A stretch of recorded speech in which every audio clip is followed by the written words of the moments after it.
Hello nanone urakaza neza kuri channel ya Andrew Tech One. Uyu nguyu ni Andrew. Uyu munsi tugiye kwiga kuri Microsoft Excel ariko noneho twige ku cyo bita consolidating by reference.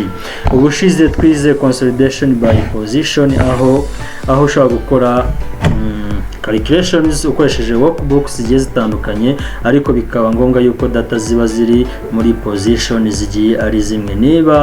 Niba tuvuge ngo data zimwe iranga kuri row ya 5 kwanga muri workbooks zose iyi value igomba iri kuri row ya 5. Nanga tugiye gukoresha icyo bita consolidating by reference, naho turi bukoreshe labels kuri column ya department. Ikintu cyambe tugiye gukora, arabanza ugafungura workbooks ushaka gukoresha. Ahangaha reka nzifungure, ndaza ahangaha nze kuri desktop ubundi nzangaha nzifungure ngizangaha za leave days muri regions zigiye zitandukanye.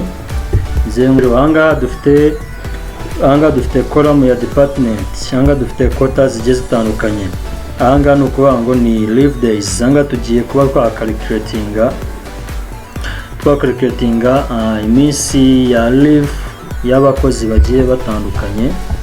Ahangaha tuzaza gukora total, ahangaha ubundi dukore average. Ni ukuvuga ngo ahangaha dufite workbooks zigiye zitandukanye. Nk'urugero nk'iyi ngiyi ni tugiye gukora total ya leave days muri quota 1 kuri department ya accounting.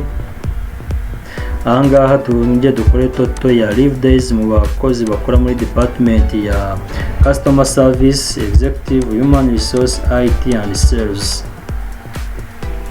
Ahangaha ikintu turi bukore ni iki, turaza gukoresha iyi column nka reference cyangwa nka labels. Ni ukuvuga ngo accounting urabona yuko irangaha kuri row ya 5, nituza kujya muri workbook yindi turaza gusanga accounting iri kuri row ya 8. Ahangaha nituza kujya kuri workbook yindi turazanga accounting iri kuri row ya 5. Ni ukuvuga ngo ikintu bisobanuye ni iki, ikintu bisobanuye nuko ahangaha consolidating by position ntago yashoboka kubera yuko data ntago ziri muri position imwe. Ni ukuvuga ngo biza gusaba yuko dukoresha consolidating by reference, nibwo twakora calculations zigakunda kubera yuko data zacu zigiye ziri muri position zigiye zitandukanye. So twagiye tudatinze cyane rero. Ahangaha nk'ibisanzwe tuza muri workbook dushaka gushyiramo summary, tukaza kuri view, tukaza tugahitamo arrange all, tugakanda OK. Twabonye yuko iyi option ya tiled selected, ubundi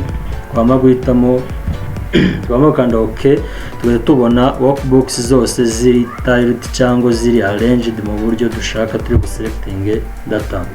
Ikintu cya mbere tugiye gukora summation ya leave days muri iyi department ya accounting. Ariko angana yuko na department tugiye dufiteho, niyo mpamvu turi buzane kase yacu tugaselectinga iyi cell ya mbere kuri department. Noneho tukaza ngaha kuri data tab, tukaza kuri icon ya consolidating, tukayitamo. Twamara kuyitamo tukaza ahangaha twashaka gukora sum function ni sum, nta kibazo. Ahangaha kuri reference tuze duhitamo reference, tuze duhere kuri iyi workbook tuzamuke.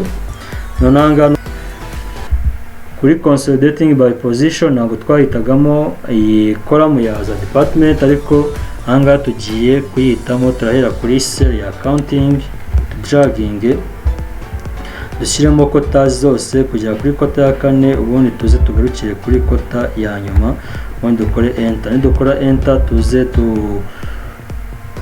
kandi add, tube turayadinze, twongeye tuze duhitemo reference ya 2 kuri workbook yindi, tuze twongere duselecting accounting department, tuze dragging kugera kuri kota ya 4, ubundi tumanuke kugera kuri vari ya nyuma aho data zigarukiye, dukore enter, dukora enter tuze dukande add, ubundi dushyiremo reference ya 2. ahangaha twongere tuze duhitemo reference kuri workbook ya 3.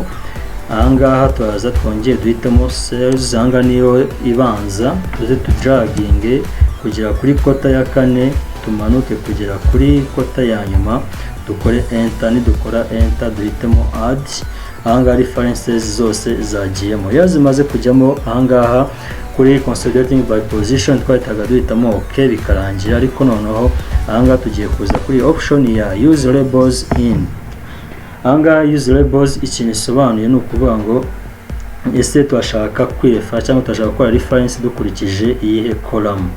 ni ukuvuga ngo ahangaha hari top row, dushaka gukurikiza row yo hejuru cyangwa tugakurikiza left column ibanza. ukuvuga ngo ahangaha turahitamo left column kubera yuko izi departments